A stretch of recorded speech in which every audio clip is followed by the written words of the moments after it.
We are now looking at relying on risk assurance.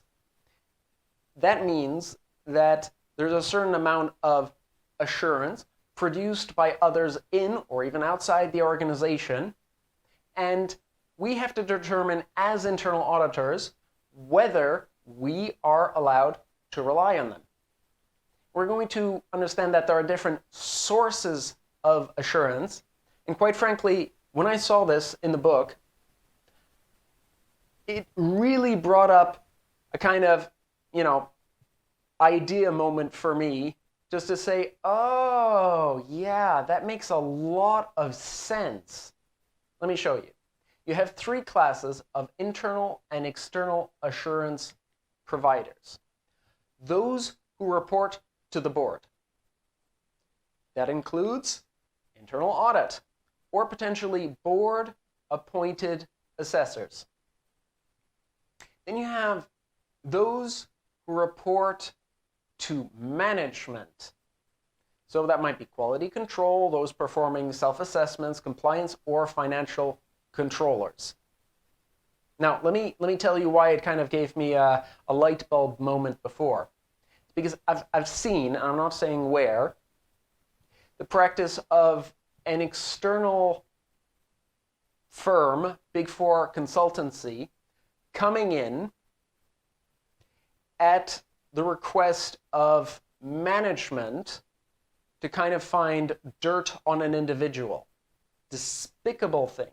Despicable thing. But here we have this Big Four consultant who's really, Big Fours are smart enough to, word their report saying that it's consulting, it's not internal audit. They might call it, a health check or something like that. But it really looks to the completely uninitiated like an internal audit report. But this is not an internal audit report. This is a report produced by management. It was just produced externally by management through the use of an external consultancy. But this is purely a management opinion. They are allowed to say to the external consultant, look at this, but don't look at this. Look at this, but don't look at this. Look at this, but don't look at this. And so we're not getting from this a board level of assurance. Absolutely not. We're, this is something that as an internal auditor I find despicable. We are not at all getting an honest opinion, about a process, honest to the board on a process that's done by management. Now, usually it's a lot less nefarious. It's quality control, compliance, different organizations, different functions in the organization which help increase the strength of our internal controls and our view of risks. And there are those who report to external stakeholders. Can you think of some? Well, typically that's the statutory auditors representing shareholders directly. Now, I have to say, it can be a bit confusing because, often you see your external statutory auditors directly reporting to the board, and that is often the case.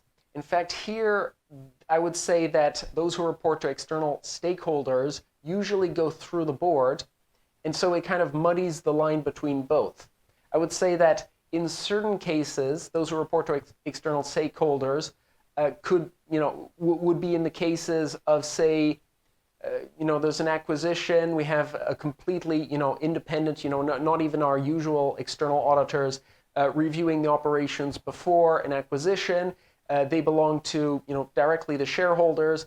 We can have, in a securities exchange regulator coming in and trying to, report for the exchange shareholders directly, or for the exchange itself, or for the regulator itself. It's easy to mix up those two, but indeed it's there is a separation.